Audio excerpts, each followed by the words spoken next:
آج D G I S P R کی conference کانفرنس سے اتنا تو واضح ہو گیا ہے کہ پاکستان تحریک انصاف کے لیے ایک نئی مشکلوں کا دور شروع ہونے والا ہے،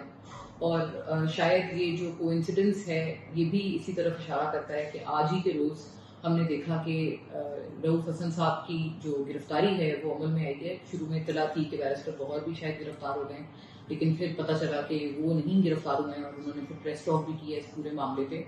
اس سے کچھ روز پہلے ہم نے دیکھا تھا کہ ٹیئر 2 ٹیئر 3 کے بھی لوگ پی ٹی آئی کے سوشل میڈیا ونگ سے تعلق رکھنے والے، ان کی بھی گرفتاریاں عمل میں آ رہی تھیں، اور اسی بنیاد پہ کہ کچھ سرٹن بیانیہ یا ایجنڈا یا نیریٹو ان کی طرف سے بنایا جا رہا ہے، جس کی وجہ سے یہ ساری گرفتاریاں ہو رہی تھیں۔ بہت انٹرسٹنگ معاملہ یہ ہے کہ پی ٹی آئی کے ابھی بھی جو موجودہ لیڈرشپ ہے انہوں نے بھی اپنے آپ کو کئی دفعہ ان سارے ٹویٹ سے اور اس تمام بیانیے سے ڈیٹیچ کیا ہے، اور یہ کہا ہے کہ ان کا ہم سے کوئی تعلق نہیں، بلکہ اس حد تک کہا گیا ہے کہ عمران خان صاحب کو بھی علم نہیں ہوتا کہ ان کے ٹویٹر اکاؤنٹ سے کیا چیزیں ٹویٹ کی جا رہی ہوتی ہیں۔ یہ ایک بالکل نی جرک قسم کا ریئیکشن ہے اور ایک نی جرک بیانیہ ہے جو کہ پی ٹی آئی دیتی ہوئی نظر آ رہی ہے، کیونکہ یہ بہت ایک آبویس سی بات ہے۔ جس وقت یہ بیانیہ بنایا گیا تھا، شروع میں ابتدا میں رؤف حسن صاحب نے یہ سٹارٹ کی تھی یہ والی بات کرنا کہ ان کے علم میں نہیں ہے، کہ خان صاحب کے علم میں نہیں ہے کہ کیا ٹویٹس ہو رہی ہیں، اور ان کو ویڈیو بھی نہیں دکھائی جاتی، وہ جیل میں ہیں، پابند سلاسل ہیں۔ ظاہر ہے اتنی بات تو ایک انسان سمجھ سکتا ہے کہ شاید ان کو ہر چیز ڈاٹ بائی ڈاٹ ان کو ویریفائی نہیں کرائی جاتی ہوگی خان صاحب کو while he is in prison, but in کو کیا پوری بات کا، بیسک بات کا پورا جسٹ بھی نہیں بتایا جاتا، یا پھر اگر پورے اس طرح کے بیانیے سے ہی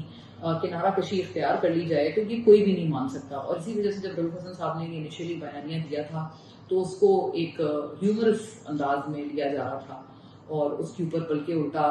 مذاق اڑایا جا رہا تھا کہ ایسا ہو نہیں سکتا۔ تو گویا یہ کہ یہ ایک نی جرک بیانیہ ضرور ہے، اور ایک بات سے اپنے آپ کو ڈیٹیچ ضرور کیا جا سکتا ہے، لیکن شاید ہر بات سے ڈیٹیچ نہیں کیا جا سکتا۔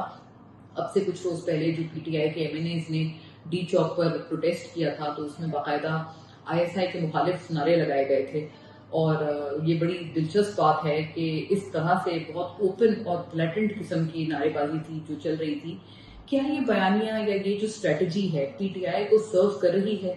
فی الحال شارٹ ٹرم میں تو نہیں کر رہی، یہ تو بات بڑی واضح ہے، کیونکہ اس کی وجہ سے مزید سختیاں بھی بڑھ رہی ہیں، اور اس کی وجہ سے پرابلمس بھی بڑھتی ہوئی نظر آ رہی ہیں۔ ایک طرف کورٹس ریلیف دے رہی ہیں، لیکن دوسری طرف اسی ریلیف کو نل اینڈ وائڈ بھی کیا جا رہا ہے ایڈمنسٹریشن کی طرف سے، شہباز شریف لیڈ انتظامیہ کی طرف سے۔ میں اس لیے یہ بات کر رہی ہوں کیونکہ جو بھی ہو رہا ہے اس کے پیچھے چاہے کوئی بھی ہو، جو اس کا اونس ہے یا اس کا جو برڈن ہے پوری بات کا، وہ شہباز شریف پہ آ رہا ہے، وہ پوری کی پوری پاکستان مسلم لیگ نون پہ آ رہا ہے،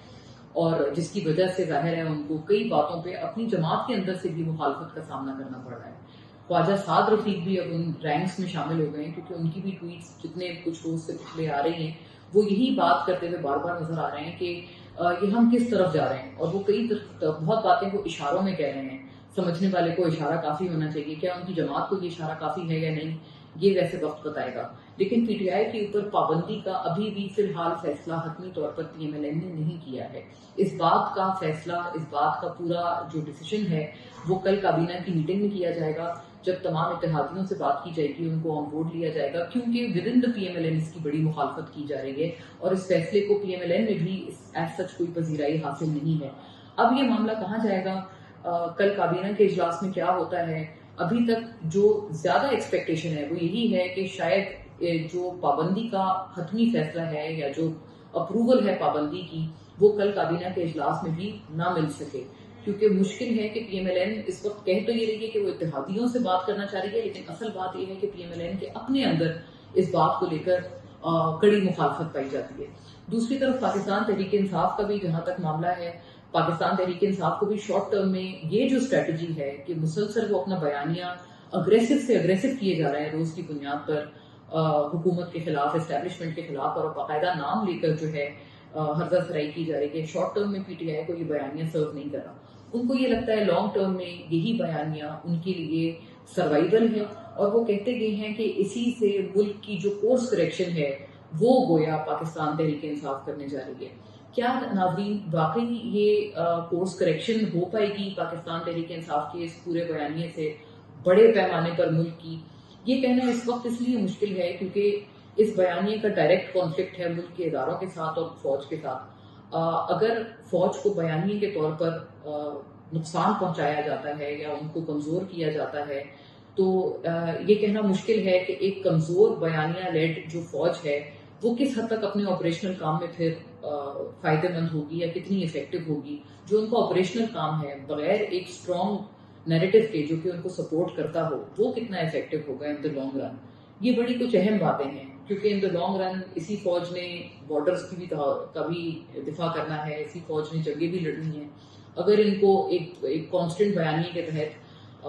کہا جاتا ہے کہ پی ٹی آئی یہ چاہتے ہیں کہ کانسٹیٹیوشنل باؤنڈز میں فوج رہے, یہ ہر